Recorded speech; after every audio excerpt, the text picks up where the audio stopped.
지은 사람을 정확히 알 수 없는 시편 105편은 역사 속에 나타난 하나님의 일하심을 잘 보여주는 시가 되겠습니다. 출애굽을 둘러싼 이스라엘 백성들의 경험을 다루고 있고, 또 출애굽 전후로 일어난 여러 사건에 대해서 묘사하고 있는데, 그 중에서 오늘 우리가 읽은 이 부분의 본문 말씀은 창세기 37장 이하에 나오는 애굽에서 요셉이 경험한 일, 겪은 일을 중심으로 성도가 고난을 통과할 때 하나님은 어떤 방식으로 일하시는가 하는 것을 우리에게 아주 잘 보여주고 있는 말씀이 됩니다. 코로나가 변이에 변이를 일으키면서 여전히 전 세계인을 고통과 시련 가운데 밀어넣고 있는 2021년도의 마지막 주일을 힘겹게 통과하는 우리에게 오늘 이 말씀이 주는 위로와 은총이 충만하시기를 바랍니다. 먼저는 언제까지입니까? 고난이라고 하는 주제와 관련해서 여러분과 제가 종종 던지는 질문이 이것입니다. 언제까지입니까? 우리는 좋고 즐거운 일 앞에서는, 너무 좋은 일이 계속될 때는 그 좋은 순간에 이 좋은 순간이 언제까지 지속될까요, 하나님? 이렇게 잘 묻지 않습니다. 그런데 고통 앞에서는, 아픔 앞에서는 본능적으로 이 질문을 하죠. 하나님, 언제까지입니까? 도대체 언제까지 이 아픔과 이 어려움을? 하나님, 이 코로나19라고 하는 이 고통스러운 시간이 벌써 2년이 다가오고 있는데 하나님 언제까지입니까? 여러분이나 저나 마찬가지로 기도할 때마다 그렇게 기도하지 않습니까? 성도에게 있어서 그 질문은 결국은 하나님 아버지를 향한 항의이기도 하고 호소이기도 하고 하소연이기도 하고 질문이기도 한 것입니다. 인류의 시조 첫사람 아담은 930년을 살았습니다. 그가 에덴 동산에서 계속 살았으면 문제가 달라졌겠지만 에덴 동산에서 쫓겨났을 뿐만 아니라 자신이 낳은 아들들 가인과 동생 아벨, 이 사이에 일어난 살인사건으로 시작된 인류 죄악의 역사, 인간 죄악의 역사를 특별히 가인의 후손들에게서 보면서 인류의 시조 아담은 크게 고통을 당했을 것입니다. 그렇지 않겠습니까? 아시는 것처럼 아담이 930년을 살았습니다. 아담이 태어난 만들어진 해죠. 아마 청년의 몸으로 하나님이 만드셨을 것입니다. 태어나서 한 살입니다. 한 살인데 청년입니다. 그리고 나서 930년을 살았습니다. 가인을 낳고 아벨을 낳고, 가인이 아벨을 쳐 죽여서 셋을 하나님이 주시고 거기가 다음 대라고 하고 그 다음 때 해서 930년 사는 동안에 모세의 아버지 라멕 때까지 보았습니다. 8대 손까지를 본 거죠. 그러니 얼마나 긴 시간이 흘렀겠습니까? 모세가 1025년 정도에 태어난 것으로 보고 아담이 만들어진 해를 1년으로 보았을 때 1025년 정도에 태어났을 거니까 그 아버지가 라멕입니다. 라멕이 태어나는 것까지 이제 아담은 보았던 것이죠. 그 긴 시간 동안에 자손들이 잘 되고 사이좋게 지냈으면 좋았을 텐데 안 그랬다는 얘기입니다. 바로 낳았던 아들 가인이 아벨을 쳐 죽이는 이 일부터, 그 다음에 가인의 후손들이 얼마나 악한 일을 행하는가 하는 것을 보면서 그 시조된 아담이 겪었을 마음의 고통과 아픔을 생각을 해보시라 하는 것입니다.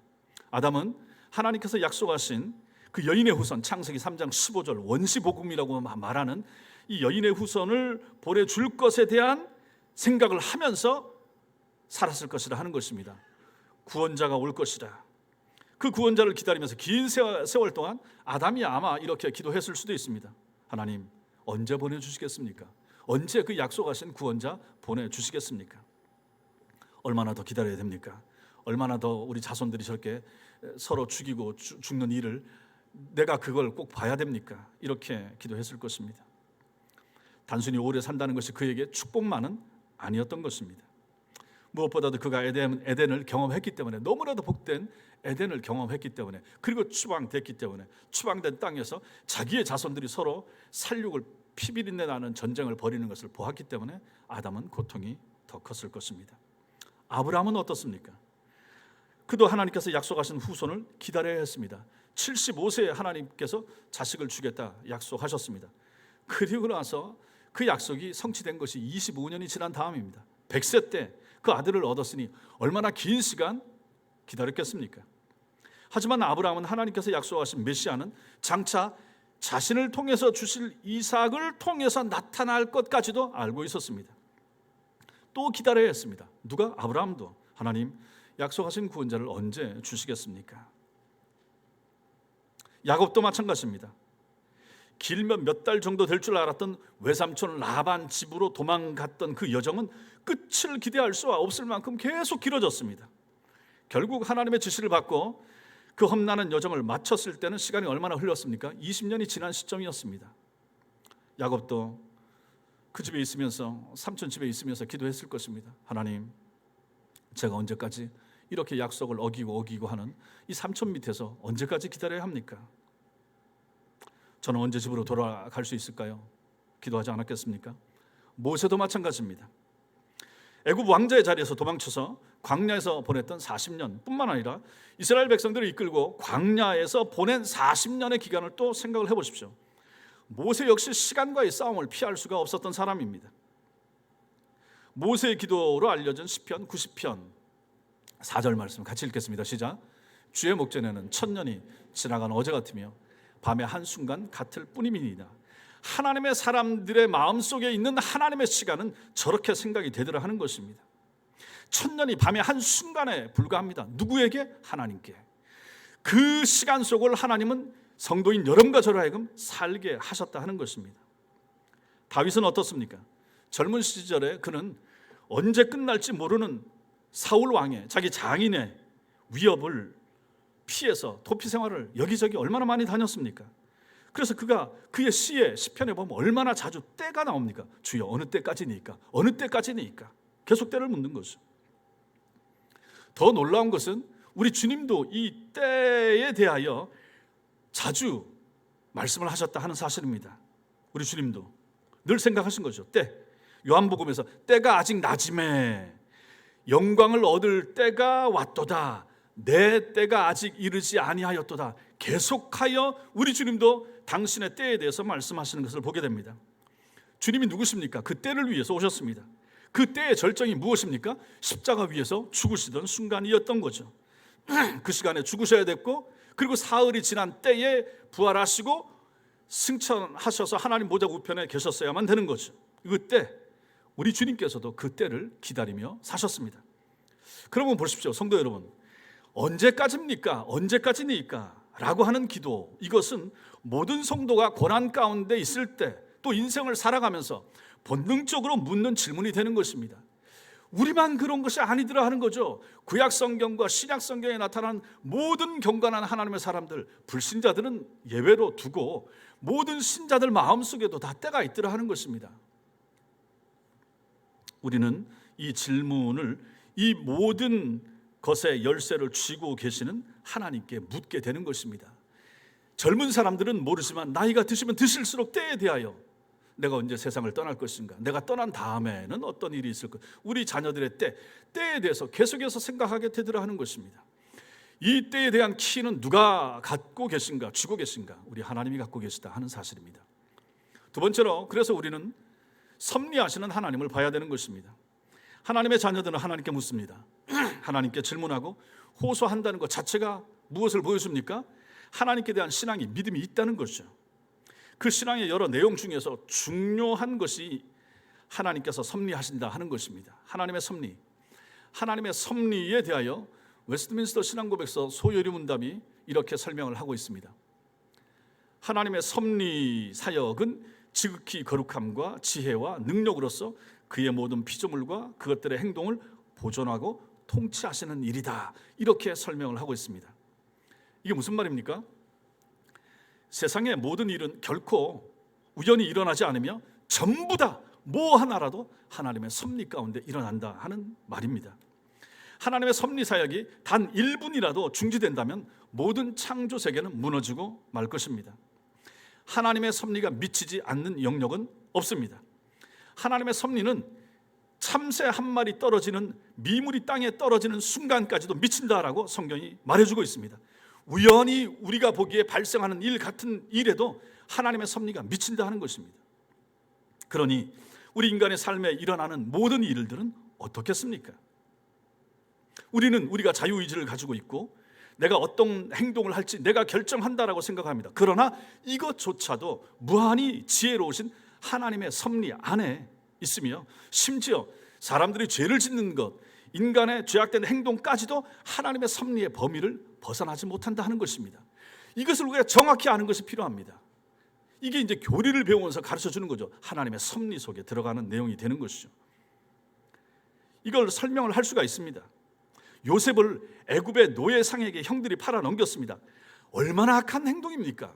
아버지가 사랑한다고 해서 시기하고 질투해서 동생을 노예상인들에게 팔아 넘긴 그것은 얼마나 죄악된 행동입니까? 그리고 나서 아버지에게 그 채색 옷을 가지고 피를 묻혀서 가지고 가서 동생을 짐승이 뜯어 먹었나 봅니다 라고 해서 아버지가 펑펑 울게 만드는 그 악한 짓들을 했다 하는 것입니다. 그러나 그것도 뭡니까? 하나님의 놀라운 섭리 안에 들어가 있더라 하는 것입니다. 아무리 사람이 하나님을 대적하여 죄악을 행한다고 해도 결국 그들은 하나님의 뜻을 이루게 되어야 마는 것입니다. 보십시오. 예수님을 십자가에 못 박아 죽인 유대 지도자들과 빌라도는 누가 시켜서 한 것이 아닙니다. 자기들이 판단했을 때 저 사람이 없는 것이 자기 악이 유익하고, 빌라도 입장에도 마찬가지고 유대 지도자들 입장에도 마찬가지고, 꼴보기 싫은 사람이 예수고 저걸 처형해야 되겠는데 자기들은 못하니까 빌라도의 손을 빌어서 로마 군인들에게 맡겨서 처형시키는 것, 서로 다 자기들이 서로에게 유익이 맞아서 그 일이 이루어진 것입니다. 그래서 예수께서 처형당하고 말았습니다. 그럼에도 불구하고 그 모든 일의 배후에 누가 계셨습니까? 하나님께서 하신 것입니다. 하나님이 그 일을 통하여 당신의 뜻을 이루고자 그렇게 내버려 두셨다 하는 것입니다. 하나님의 허용하심, 이것이 하나님의 섭리 안에 이루어진 일이었다 하는 것입니다. 자, 이런 섭리 신앙, 이것은 우리의 고난도, 여러분과 저의 고난에 대한 해답도 정확히 이 속에 있다 하는 것입니다. 여러분과 제가 당하는 이 땅에서의 아픔과 어려움도 결국은 하나님의 선한 목적을 이루는 방편이라, 그것을 우리는 여기서 보게 되는 것입니다. 이 내용을 오늘 성경 말씀에서도 볼 수가 있습니다. 16절 말씀 보세요. 16절 같이 읽겠습니다. 16절 말씀 읽겠습니다. 시작. 그가 또 그 땅에 기근이 들게 하사 그들이 의지하고 있는 양식을 다 끊으셨도다. 이 16절 말씀을 새번역 성경은 이렇게 옮깁니다. 그 뒤에 주님께서 그 땅에 기근을 불러 일으시고 온갖 먹거리를 끊어버리셨다, 이렇게 번역을 합니다. 하나님의 백성들의 삶과 역사 속에 일어나는 모든 일들의 궁극적인 주체가 누구신가? 하나님으로 나오는 것입니다. 보이지 않는데 보이지 않는 하나님의 손길이 미치더라 하는 것이죠. 누가 이스라엘 백성에게 기근이 일어나게 했으며 그들이 의지하는 양식을 끊어버리셨는가? 우연히 그런 일이 일어났는가? 자연 재앙 때문에 먹을 것이 끊어졌는가? 그렇게 보이지만 실제로는 그렇지 않더라 하는 것입니다. 그 재앙을 누가 일으켰는가? 마귀가 일으켰는가? 아닌 거죠. 누가 일으켰습니까? 궁극적으로 하나님이 그 일을 행하셨다 하는 것이죠. 자기 백성이 먹고 살 수 있는 양식을 끊으시는 분이 누구신가? 하나님께서 끊기도 하더라. 공급도 하시고 끊기도 하시고. 요나는 물고기 뱃속에서 이렇게 고백합니다. 요나서 2장 3절 읽겠습니다. 시작. 주께서 나를 깊음 속 바다 가운데 던지셨으므로 큰 물이 나를 들렀고 주의 파도와 큰 물결이 다 내 위에 넘쳤나이다. 물에 빠졌습니다. 물에 들어갈 수밖에 없었습니다. 그러고 나서 뭐라고 고백합니까? 주께서 나를 깊은 속 바다 가운데 던지셨으므로. 선원들이 던졌죠. 날 던지세요. 자기가 한 것 같죠. 선원들이 한 것 같죠. 그러나 누가 했습니까? 하나님이 하셨다. 그리고 하나님께서 뭘 보냈습니까? 큰 물고기를 보냈죠. 그리고 물고기 뱃속에 집어넣습니다. 사흘 동안 그 물고기 뱃속에서 정신 차리게 회개하도록 만드신 분이 누구신가? 하나님이시라 하는 거죠. 욥의 고난도 마찬가지입니다. 그러니까 성경 여러분, 성도 여러분, 성경을 잘 보십시오. 성경이 뭐라고 말하는가? 다 나도 아픈데, 나도 고난이 있는데, 성경의 사람들도 고난이 있고 나도 고난이 있는데, 저들의 고난의 답은 무엇이고 나의 고난의 답, 성경을 통해서 지금 내가 오늘 살아가는 삶의 형편에 답을 얻는 것, 그것이 신자들이 살아가는 삶의 방식이 되는 것입니다. 그래서 제가 성경을 말하는 거예요. 욥의 고난을 보십시오. 마귀가 욥을 고통스럽게 하고 욥의 뼈와 살을 쳤다고 할지라도 그조차도 하나님의 허락하에 일어나는 일이었습니다. 아니야, 그렇지 않습니까? 마귀가 하는데 마귀 맘대로 했습니까? 하나님께서 생명은 건드리지 말고 몸만 쳐라 라고 하니까 그 범위까지만 하는 거예요. 여러분과 저의 삶에도 마찬가지를 하는 것입니다. 하나님께서는 그 모든 일을 당신의 정하신 목적을 위해서 이루어 가고 계셨던 것입니다. 그러므로 성도들이 고난 중에 있을 때 가장 먼저 기억해야 할 것은 자신이 지금 하나님의 섭리 아래에 있다 하는 사실을 깨닫는 것입니다. 하나님의 능하신 손이 나를 붙잡고 있구나. 하나님의 능하신 손이 나를 붙잡고 있기 때문에 내가 지금 이렇게 힘들고 어렵구나. 하나님이 나를 놓아버려서 떠나서 마귀 손에 내가 있기 때문에 아프고 힘들다라고 생각하지 마시라 하는 것입니다. 하나님께서 허락하지 않는 일, 하나님께서 모르시는 일은 결코 우리 생애 가운데 일어나지 않습니다. 제가 설교하면서 이 말을 얼마나 자주 합니까? 그렇게 중요한 부분이라 하는 것이죠. 우리는 아프면 내 아픔이 너무 커서 하나님을 생각을 못합니다. 내 고통이 너무 크다 보니까 하나님을 잊게 되고 내 방법으로 뭔가 해보려고 애를 쓰는데 그것을 내려놓으시라 하는 것이죠. 내 가장 큰 아픔 가운데 하나님의 능하신 손길이 그게 미치고 있다 하는 것을 아시라 하는 것입니다. 왜 하나님께서 이런 방식으로 자기 백성을 다스리실까? 이것을 우리가 생각할 필요가 있습니다. 왜 하나님의 백성들이 사는 곳에 기근을 보내시고 왜 하나님의 백성들이 먹어야 될 양식을 하나님이 끊으시는가 물으시라 하는 것입니다. 왜 하나님께서 이렇게 할까요? 무엇 때문에 이렇게 할까요? 하나님이 무슨 악한 마음이 있으셔서 무슨 잔인한 신도 아니신데 왜 우리에게 그렇게 한단 말입니까? 왜 우리를 아프게 한단 말입니까? 왜 하나님의 백성들을 다 건강하게 만들어주지 못하고 왜 신자고 교회 잘 섬기는데도 불구하고 아픔과 어려움과 우환이 집안에 있도록 그렇게 내버려 두신단 말입니까? 그 원인이 어디 있습니까? 우리 자신에게 있습니다. 우리 자신에게 뭐 때문에 그렇단 말입니까? 사람의 죄성은 결코 하나님 한 분 안에서 만족하지 못하기 때문에 그런 것입니다. 우리 속에 있는 죄성을 다스리시는 하나님의 방식이 그런 식으로 나타나더라 하는 것입니다. 죄성은 결코 우리로 하여금 하나님을 의뢰하고 의지하는 방향으로 움직여가게 그대로 내버려 두지 않습니다. 하나님이 여러분과 저에게 복을 주시면 예수 잘 믿을 것 같죠? 신앙생활 열심히 잘할 것 같죠? 교회 잘 섬기게 될 것 같죠? 정말로 그렇습니까? 여러분 생애를 한번 돌아보십시오. 평안할 때, 잘 될 때, 일이 형통할 때 정말로 예수 잘 믿었습니까? 신앙생활 열심히 했습니까? 성경 열심히 읽으셨습니까? 기도생활에 애를 썼습니까? 교회 중심으로 사셨습니까? 안 그런 때가 더 많지 않습니까? 우리는 죄인들입니다. 우리 속에 있는 이 죄성은 끊임없이 스멀스멀 우리에게 올라와서 우리로 하여금 좀 평안하고 좀 좋아지면 내 육신의 안일함과 평안함을 추구하고 여행이나 좋은 것이나 쉴 만한 것이나 이것을 찾도록 만들어주는 것이 우리의 죄성이라 하는 것입니다. 사람은 자기가 의뢰하는 것이 끊어질 때 비로소 하나님께 돌아가게 되어 있습니다. 그래서 하나님은 우리가 의뢰하고 우리가 좋아하고 우리가 즐기는 것을 끊으시는 것입니다. 그거 너무 좋아하고 너무 즐기니까 그것 때문에 하나님께로 잘 집중하지 않고 하나님께로 잘 오지 않기 때문에 하나님께서 끊으시고 막으시는 것입니다. 하나님이 우리를 당신 편으로 이끄시는 방식이 바로 그렇게 나타나더라 하는 것이죠. 그래서 종종 우리는 하나님께서 우리에게서 어떤 것을 거두어 가실 때 비로소 내가 그것을 너무 의지했구나 이렇게 생각하게도 되는 것입니다. 심하면 이것은 어떤 경우에는 내가 너무나도 사랑하고 의지하는 남편이나 아내가 그렇게 될 수도 있습니다. 아니면 내 자식들이나 내 부모님이 거기에 해당될 수도 있는 것입니다. 그 너무 애착을 가지고 사랑하는 것 때문에 하나님이 내 눈에서 사라지는 것을 주께서 원치 않으시기 때문에 그것을 거두어가는 방식을 통하여 내게는 너무너무 절망스럽고 아프고 고통스럽지만 하나님은 그 방식을 통해서라도 내 눈길이 내 마음이 하나님께로 향하기를 바라시기 때문에 그렇게 하신다는 사실입니다.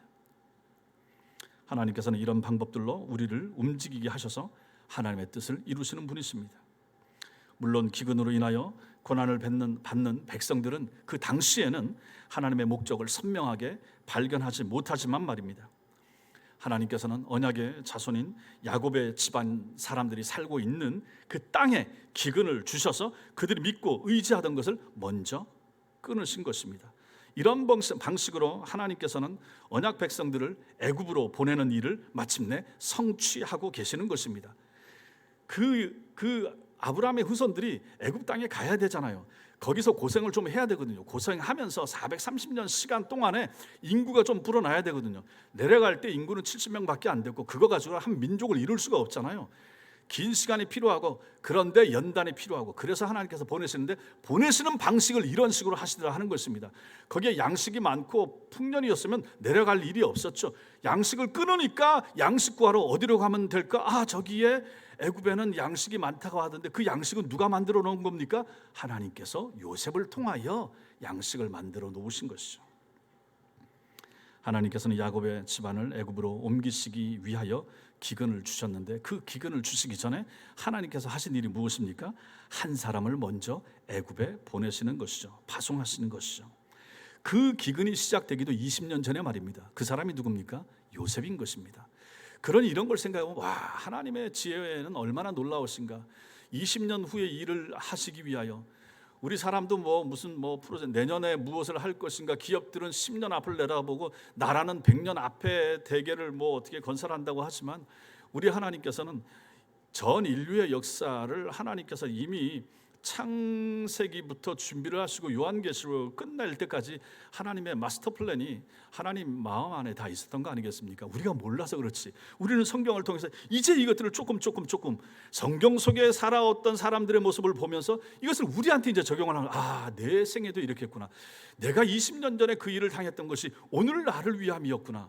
내가 그때 신자가 돼서 내가 지금 이 자리에 앉아서 주님을 섬기고 있구나. 이런 걸 생각하게 되는 거죠. 이것이 바로 하나님의 일하시는 방식이 되는 것입니다.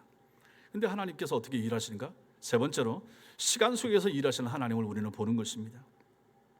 여기서 우리는 또 질문합니다. 하나님의 타이밍이 한치의 오차나 실수도 없이 이루어지는 것은 너무너무 좋은데 이것이 반드시 우리들에게는 좋게만 받아들여지지 않는다라고 하는 것이죠. 많은 경우에 더디다, 너무 늦다, 이런 생각이 우리에게 드는 것입니다. 하나님의 때, 하나님의 시간이 너무 오래 걸린다고 느끼는 것입니다. 그 시간이 우리에게 너무 고통스러운 것입니다. 하나님, 왜 이렇게 아파야 됩니까? 왜 이렇게 고통스러워야 됩니까? 좀 빨리 낫게 해주시면 안 됩니까? 빨리 이 일이 좀 거두어지고 좋은 순간이 오면 안 되겠습니까? 라고 우리는 생각하는 것이죠. 하나님께서는 왜 꼭 이렇게 시간을 끄시는 방법으로, 그리고 우리가 고통을 느끼는 방법으로 일하시는 것일까 하고 생각하는 거죠. 하나님이 참 잔인한 하나님이신가? 잔인한 신이신가? 왜 당신의 백성들이 아파하고 고통스러워하는 것을 즐기시는가? 이런 생각마저도 우리가 들게 된다 하는 것입니다. 왜 하나님이 이렇게 일하십니까? 이것은 고난과 시간이 연결이 되어 있기 때문에 그런 것입니다. 요셉은 왜 꼭 종으로 팔려가야 했을까요? 생각을 해봤습니까? 하나님께서 요셉을 보내는 거 좋습니다. 근데 꼭 요셉을 보내는 방식을 이런 식으로, 이렇게 형제 사이에 분란이 일어나는 방식으로, 노예로 팔리는 방식으로 꼭 해야만 했을까 하고 물을 수가 있다 하는 것입니다. 요셉은 왜 발이 착고에 차이고 몸이 쇠사슬에 매이는 죄수의 신세로 몇 년을 보내야만 했을까 생각해 볼 필요가 있는 것입니다. 아니, 요셉을 애굽으로 유학을 보내서 거기서 학위를 받고 정착한 후에 바로에게 발탁되는 이런 방법, 이런 우리가 생각하기에 너무너무 아름다운 이런 방법을 하셔도 참 좋았을 것 같은데 하나님은 그렇게 하시지 않더라 하는 것입니다. 우리는 이런 개별적인 질문들에 대하여 만족할 만한 답을 다 우리는 알 수가 없습니다. 그러나 성경이 가르치는 원리에 따라서 우리가 얻을 수 있는 답은 꼭 있습니다. 분명히 있습니다. 무엇입니까? 하나님께서는 당신이 쓰시기에 합당한 수준의 요셉을 만들어 가시기 위해서 이런 시간과 이런 방법이 꼭 필요하셨다 하는 것입니다. 하나님 보시기에 요셉에게 그 시간이, 그 방법이 필요했기에 그렇게 하신 것입니다. 하나님은 공연히 당신의 자녀들을 고생하게 하시는 분이 아니십니다. 그렇다면 이런 방식에는 분명히 하나님의 지혜와 하나님의 선한 목적이 숨겨져 있을 수밖에 없음을 알 필요가 있습니다. 하나님께서는 요셉을 애굽의 정상 자리에 높이셔야 되는데 그렇게 높이시기 전에 먼저 그를 맨 밑바닥까지 낮추시는 일이 필요했다라고 생각하시고 그 일을 하나님은 하신 것입니다. 베드로전서 5장 6절에 말합니다. 읽겠습니다. 그러므로 하나님의 능하신, 이것이 변함없는 하나님의 방법입니다. 히브리서 12장에서 하나님은 사랑하는 자녀마다 징계하시는데 그 징계의 목적은 우리의 유익을 위하여, 그의 거룩하심에 참여하게 하시기 위함이라 이렇게 밝히고 있습니다. 우리를 너무너무 사랑하시니까 우리를 당신이 원하시는 수준의 거룩한 성도로 만들기 위하여 하나님이 연단과 고난을 주신다 이렇게 말씀하는 거죠. 요셉에게는 이런 과정이 꼭 필요했습니다. 하나님께서는 그를 한없이 높이시기 위해서 먼저 그를 끝없이 낮추시는 것이 필요했던 것입니다. 애굽 왕 바로의 12대장 보디발의 집에 노예로도 부족해서 그는 주인의 아내를 강간하려 했다는 누명을 쓰고 감옥 속에 들어가야 되고 그 감옥 속에서 적어도 2년 이상의 시간을 보내야 했던 것입니다. 이런 요셉에게 어떤 마음의 소망이 있었겠습니까? 꿈꾸는 사람 요셉이 이런 세월을 보내는 동안에 그가 무슨 꿈을 꿀 수가 있었겠습니까? 그가 할 수 있었던 것은 아무것도 없습니다. 그냥 자기 위치, 자기 자리에서 자기가 할 수 있는 것을 열심히 하는 것, 그거밖에 없었습니다. 성경은 그가 보디발의 집에 있을 때나 감옥에 들어갔을 때나 하나님께서 늘 함께 하셨다 이렇게 말씀하고 있습니다. 하나님께서는 하나님의 백성이 맨 밑바닥에 있을 때도 가장 고통스러운 순간에 있을 때도 함께 하셨다 이렇게 표현을 하는 것이죠.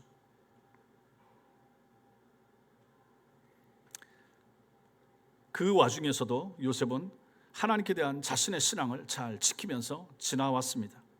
요셉이 보디발의 아내의 유혹을 거절한 것이 그의 신앙을 잘 보여줍니다. 하지만 이런 것이 요셉의 신앙의 절정에 서 있었다는 의미는 아닙니다.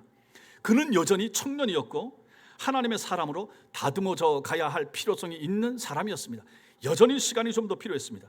그래서 하나님께서는 시간을 통해서 시간 속에서 그를 다듬고 계셨던 것입니다. 여러분과 저도 마찬가지입니다. 나는 이만하면 된 것 같은데 이 정도면 괜찮지 않아요 하나님? 이렇게 묻고 싶은데 하나님 보시기에 하나님이 우리 각자를 원하는 수준에 아직 우리가 미치지 못하기 때문에 하나님께서 우리를 그 수준에 올리시기 위하여 시간 속에서 연단하시고 깎으시고 낮추시고 아픔을 주시면서 우리를 더 성장, 성숙시켜 나가고 계시더라 하는 것입니다. 성경 속 모든 하나님의 사람들에게 그랬듯이 여러분과 저에게도 마찬가지입니다. 하나님이 당신의 일을 하시는데 가장 중요하게 사용하는 방편이 무엇인가? 시간입니다. 시간. 그래서 우리는 급한데 나는 이 정도면 족한 것 같은데 하나님은 아직은 아니야. 아직은 아니야. 내 때는 아니야. 내 때는 아니야. 여기서 우리는 답답함과 아픔을 느끼는 것입니다. 어찌겠습니까? 어찌하겠습니까? 참아야죠. 기다려야죠. 하나님의 때가 아직 아니라니까요. 네 번째로 우리는 이 말씀 가운데서 하나님의 더 큰 그림을 보게 됩니다. 이런 상황 속에서 요셉도 이렇게 기도했을 것입니다. 하나님, 언제까지 제가 이 고통 가운데 살아야만 합니까? 그렇게 묻지 않았겠습니까? 그 질문에 대한 답이 19절에 나오고 있습니다. 19절 같이 읽겠습니다. 시작. 곧 여호와의 말씀이 응할 때까지라 그 말씀이 그를 단련하였도다. 언제까지입니까? 여호와의 말씀이 응할 때까지. 요셉이 그런 기도를 하나님께 드렸다 그러면, 그리고 우리도 고난 중에 하나님 언제까지입니까? 이렇게 기도한다면 그 대답도 역시 뭐겠습니까? 하나님의 말씀이 응할 때까지입니다. 요셉이 그런 기도를 하고 요셉에게 하나님의 말씀이 응할 때까지라면 여러분과 저도 마찬가지입니다. 하나님 언제까지입니까? 언제까지입니까? 우리도 마찬가지로 하나님의 말씀이 응할 때까지입니다.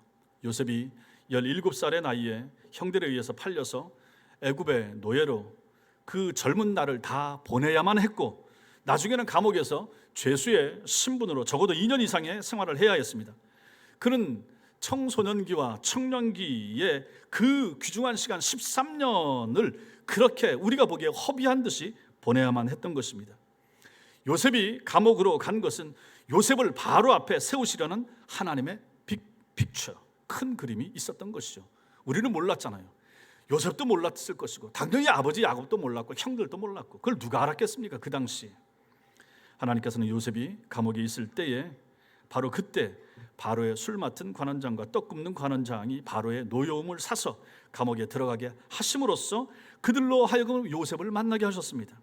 이것뿐 아니라 하나님께서는 같은 밤에 이 두 사람에게 비슷한 꿈을 꾸게도 하셨고 요셉이 그것을 감옥 속에서 해석하게 하심으로써 술 맡은 관원장에게 기쁜 인상을 남겨놓습니다. 당신은 풀려날 것이고 당신은 죽을 것입니다.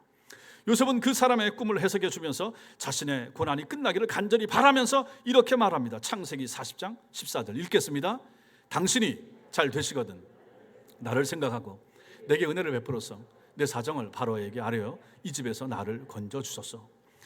나가고 싶잖아요. 감옥에 있는데 안 그렇겠습니까? 그런데 왕 옆에서 호위하는 중요한 일을 맡은 두 신하의 꿈을 듣고 자기는 하나님이 알게 해줬으니까 해석을 해주고 이제 당신이 술 맡은 관원장 나가면 나를 좀 생각해 주세요 라고 부탁을 하는 것입니다. 요셉의 꿈, 요셉이 원했던 것은 누명을 벗고 감옥에서 나가는 것이었습니다. 그러나 복권이 된 회복된 술 맡은 관원장은 어떻게 합니까? 요셉을 기억하지 못합니다. 그리고 그를 잊었습니다. 그렇게 2년의 시간이 또 흐르게 됩니다. 왜 또 이런 고통의 시간이 더해져야만 했을까요?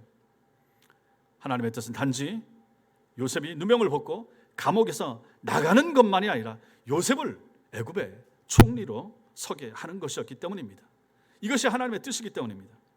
이것은 제 아무리 꿈의 사람이라도 꿈꿀 수 없는 일이었습니다. 어떻게 그 감옥에 있는 자기가 애굽 나라의 노예 신분의 자기가 애굽 나라의 총리가 되어야 되겠다. 감옥에서 꿈꾸면서 기도하고 했더니 하나님이 도와주셨다. 이건 말도 안 되는 일이라 하는 것입니다.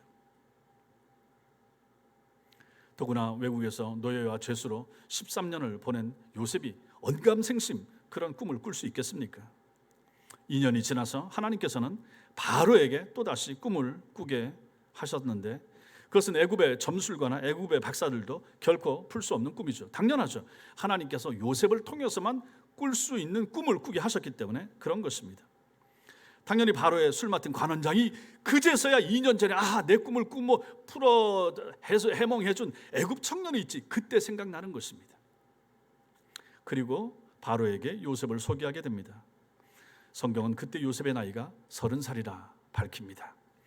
요셉이 총리라고 하는 관직에 올라서 자기 휘하에 많은 신하들을 다스릴 만한 충분한 나이가 되었음을 보여주는 것이고 요셉이 13년이라는 긴 세월 동안 애굽에서 갖은 고초를 인내로 견뎠다 하는 것을 보여주기 위함이라고 칼빈은 그의 주석에서 설명을 하고 있습니다.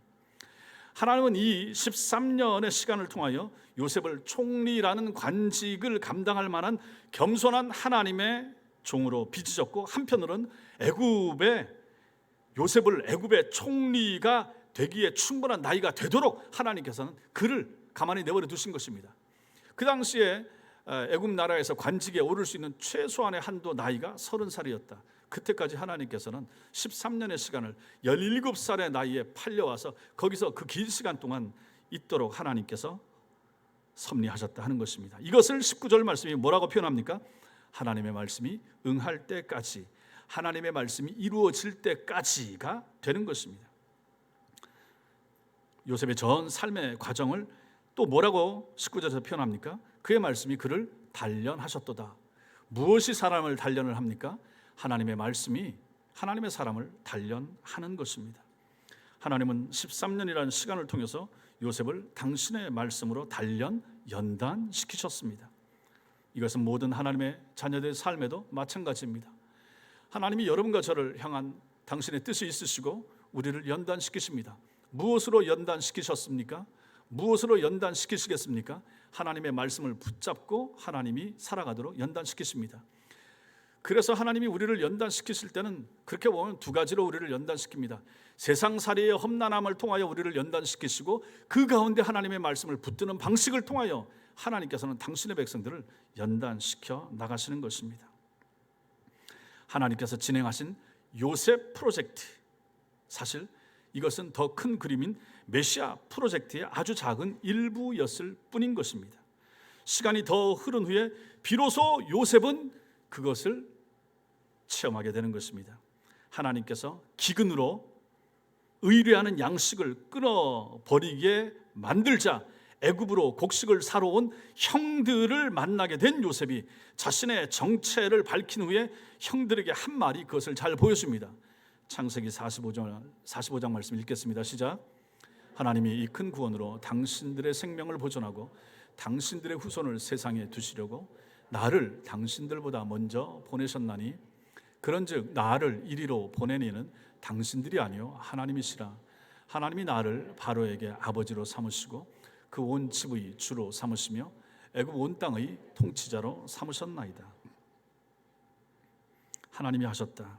요셉은 하나님께서 자기를 형들 앞서 보냈다라고 이제 거기서 깜짝 놀라면서 곡식을 받으러 사러 온 사람들을 보니까 자기 형들이 온 거예요. 얼마나 그때 감격을 한번 생각을 해보십시오. 하나님이 이 순간을 위하여, 그리고 결국은 나중에 아버지까지 다 가족들 내려오게 하기 위하여 하나님께서 자기를 보내는데 20년의 시간을 들게 하시고 형들에게 팔려서 얼마나 형들을 미워하면서 원망하면서 가슴 치면서 감옥에 있으면서 그렇게 고통스러운 시간을 보냈겠습니까? 그런데 20년의 시간을 흘러놓고 보니 하나님이 이렇게 당신의 모든 백성들을 먹이시고 살리시기 위하여 나를 먼저 앞서서 보내셨구나 하고 생각하게 되는 것입니다. 이때가 언제입니까? 자기가 팔려온 이래로 20년이고 총리된 다음에 7년의 시간이 흐른 다음에 이것을 경험하고 체험하게 된 것입니다. 그 목적이 하나님의 큰 구원을 이루시기 위함이고 그것들은 당신들의 후손을 보존하고자 함이라. 당신들의 후손 가운데 누가 와야 됩니까? 예수 그리스도께서 오셔야 하기 때문에 그 일을 위하여 하나님이 그렇게 하신 것입니다. 그렇다면 이 놀라운 하나님의 원대한 메시아를 보내시고자 하는, 예수님을 성탄절에 보내시기 위한 하나님의 그 놀라운 프로젝트가 벌써 거기서부터, 이미 그렇게 따지면 창세 전부터지만 요셉 입장에서 봤을 때는 이러한 일들이 벌써 그때부터 일어나서 벌어지고 그렇게 시간이 흘러가서 그 일이 마침내 이루어지더라 하는 것입니다. 이것이 바로 하나님의 큰 그림이 되는 것입니다. 그렇다면 하나님은 누구십니까? 그림을 그리시는 분이십니다. 어떤 그림입니까? 온 세상에 대한 그림을 당연히 그리시는 분이시겠죠. 그 온 세상에 대한 그림의 마지막이 무엇입니까? 예수님이 재림이 되는 거죠. 여러분과 저는 알 수가 없고 이 땅에 아는 사람 아무도 없겠지만 우리 주님은 그 그림의 마지막 퍼즐을 위하여 우리 주님이 이 땅에 오실 것입니다. 그 오시는 시점까지 여러분과 저는 또 이 땅을 살아내야만 하는 것이고, 이 땅을 살면서 우리에게 필요한 것은 내 한 사람의 그림, 나의 그림, 우리 가족들을 향한 하나님의 그림, 우리 교회를 향한 그림, 이 땅에 있는 모든 신자들을 향한 하나님의 그림, 그리고 전 세계에 흩어져 있는 경건한 하나님의 백성들을 향한 하나님의 그림은 끊임없이 그려져 가고 있고 그 그림의 퍼즐들은 하나하나 맞춰져 가고 있다는 사실을 알 필요가 있다 하는 것입니다. 그러므로 우리는 세상을 굳이 원망할 필요가 없습니다. 한탄해서도 안 되는 것이죠. 하나님의 섭리 가운데 왜 이렇게 고난이, 코로나가 길어지는지, 언제 끝날지 알 수 없지만 하나님은 아시고 하나님의 손안에 있는 것이고, 그러면 그것을 굳이 많이 기다리고 애쓸 필요가 없습니다. 내가 해야 할 오늘 주어진 한 날, 내가 감당해야 될 그 순간만 잘 감당하면 되지 않겠습니까? 요셉이 그 앞날을 알고 그렇게 살았겠습니까? 요셉이 형들 만날 것을 알고 꿈을 해몽해 줬겠습니까? 바로 앞에 서리라고 꿈엔들 꿨겠습니까? 아니잖아요. 그냥 그 순간 그 자리에서 보디발이 시킨 일을 열심히 하면서 아내 건들면 안 된다는 거 알고 열심히 자기 일 하고, 감옥에 들어가서 자기에게 맡겨진 일 열심히 하고 하루 살고 하나님 섬기고 하루하루가 모아졌더니 시간이 지나고 봤더니 놀라운 하나님의 백성의 간증거리와 은총의 시간들이 이어지는 것을 보지 않습니까? 사랑하는 성도 여러분, 우리가 언제나 하나님의 큰 그림을 다 볼 수는 없습니다. 하지만 성경은 우리가 보는 것이 고작 자기 자신에게 한정된 그림이어서는 안 된다라고 가르칩니다. 요셉의 이야기만이 아닙니다. 모든 하나님의 사람들이 고난을 통해서, 그리고 고난이 지난 뒤에 그것을 깨닫습니다. 왜 그것을 성경이 가르쳐줍니까? 여러분과 저, 우리를 위해서입니다. 하나님의 말씀은 요셉에게 그렇게 했듯이 우리에게도 마찬가지입니다. 요셉을 말씀으로 단련하셨듯이 여러분과 저도 마찬가지입니다. 그리고 하나님의 말씀이 응할 때까지 우리는 고난의 사슬에 묶여 있어야만 합니다. 결코 내가 발버둥 친다고 해서, 내가 원망한다고 해서 풀어질 수 있는 부분이 아닌 것입니다. 내가 하나님 앞에 바른 방식으로 하겠다고 철야하고 금식한다고 해서 그 시간이 감해지고 줄어드는가? 아니다 하는 것입니다. 그건 아닌 거예요. 자신의 그림, 즉 감옥에서 벗어나는 것, 고난에서 풀려나는 것의 수준에서 머물러서 생각하는 한 우리는 하나님의 큰 그림을 결코 볼 수가 없을 것이고, 그래서 더 고통스러울 것입니다. 물론 우리를 향한 하나님의 큰 그림이 무엇인지 정확하게 알지 못한다고 할지라도 하나님은 우리를 위하여 더 큰 그림을 그리시는 분이심을 믿는 믿음은 우리에게 필요합니다. 그것이 신앙입니다. 하나님이 나를 사용하신다. 나는 하나님의 놀라운 그림의 소재가 되고 있다. 하나님이 우리 가정을 통해서 당신의 놀라운 그림을 그리고 있다. 하나님이 우리 천성교회를 통하여 우리 천성교회에 속해 있는 하나님의 사람들을 하나님이 원하시는 그림 속에 지금도 그려서 2021년도에 그림을 그리셨으며 2022년도에도 우리 교회를 통하여 하나님은 당신의 놀라운 일을 향한 큰 원대한 그림 속의 일부분으로서 우리 교회를 집어넣고 그림을 그릴 것이고, 우리 교회 가운데 우리 가정이라고 하는 그림, 그리고 그 속에 있는 나를 향한 하나님의 그림은 여전히 그려지고 있다 하는 것을 믿는 신앙이 필요한 것입니다.